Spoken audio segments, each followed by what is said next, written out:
Hey everyone! As promised, here it is, my movie review for the film Only We Know, starring Miss Charo Santos and Dingdong Dantes.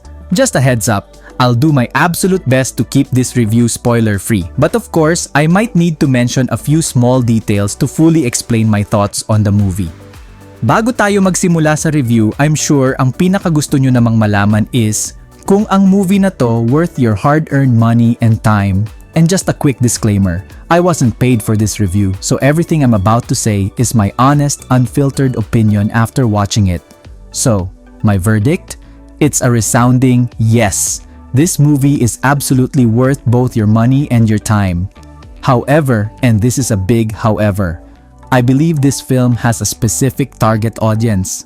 Based on its themes and the people who were in the cinema when I watched it, Only We Know will truly resonate with mature or adult audiences, specifically millennials and Gen X. Although Gen Z might still enjoy it, baka hindi lang sila agad makarelate sa mga pinagdaanan ng mga characters. Alright, let's talk more about the movie itself. First off, let's talk about the actors. One of the very first things I noticed was how perfect Dingdong Dantes as Ryan and Miss Charo Santos as Betty were for their characters. Di ko alam kung sinulat yung characters para sa kanila or ang galing lang ng casting. Either way, it worked perfectly. Si Dingdong, ibang level. You can genuinely feel Dingdong's character, the grief, the pain he's experiencing, and his deep longing for his special someone. Para bang behind those sad, painful, or even angry expressions, dahan-dahan mong makikita sa character niyan yung man, almost like a child, longing for love, longing to be truly heard, and longing for companionship. As someone who's seen many of his films and from the same generation na rin, I can honestly say this is one of his best performances. And Miss Charo, walang kupas. Miss Charo Santos is just timeless. Kumbaga, she doesn't appear in films very often, but when she does, you can really say na laging ang daming bala. Kidding aside, she embodied her character so well. Her actions, her choice of words, and even her mannerisms were perfectly suited to Betty and completely appropriate for her character's age. Both of their performances felt so natural. There were no awkward interactions, no OA, overacting portrayals. Everything felt incredibly organic and real. The only slight moment that felt a bit off in terms of acting was a scene at the beginning. It's when Miss Charo, or Betty her character, is with her students. Their interaction felt a bit unnatural and honestly, not very relatable. I just couldn't picture students in a normal college classroom speaking or interacting that way. It felt a little too perfect, at least for me. Now, for the story quality. I really loved the flow of the story. How both characters' backgrounds are revealed simultaneously is so easy to follow. The contrast in their dispositions, their moods, the reasons behind them, and even what could be plot holes. Every single scene feels meaningful and has a reason for being there.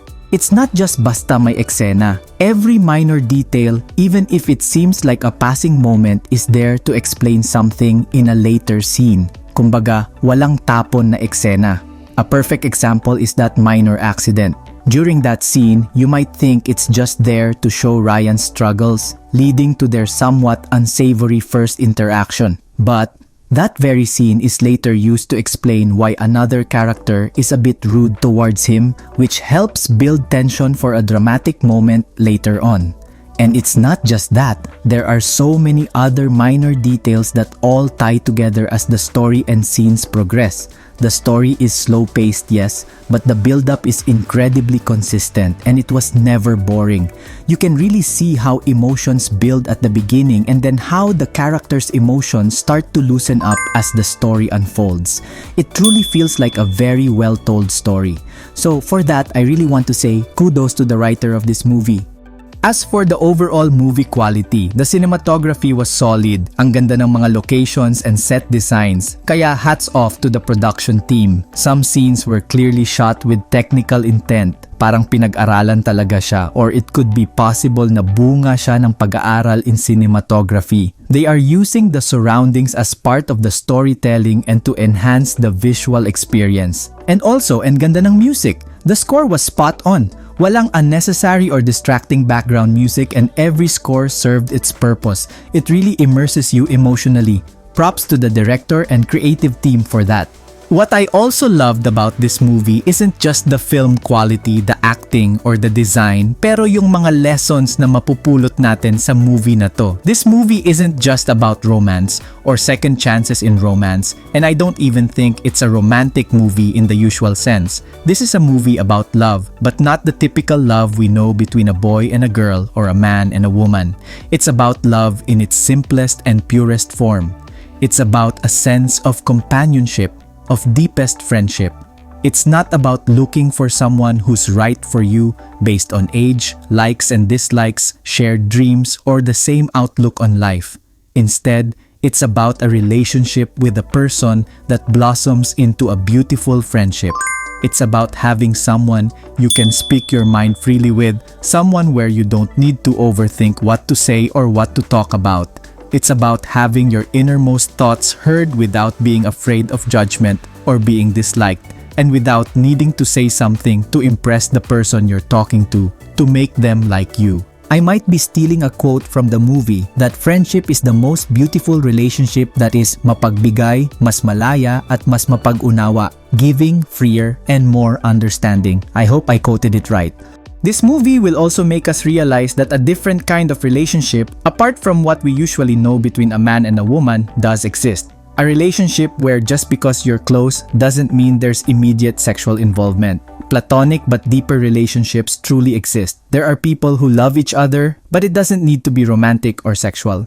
And also, let's admit it, nakakahiyaman, pero most Filipinos, like 99%, ay medyo judgmental. This movie will truly change your perspective on age gap relationships. Of course, you can't avoid what other people will say, that's a given, and you just have to handle it without making it hard for yourself.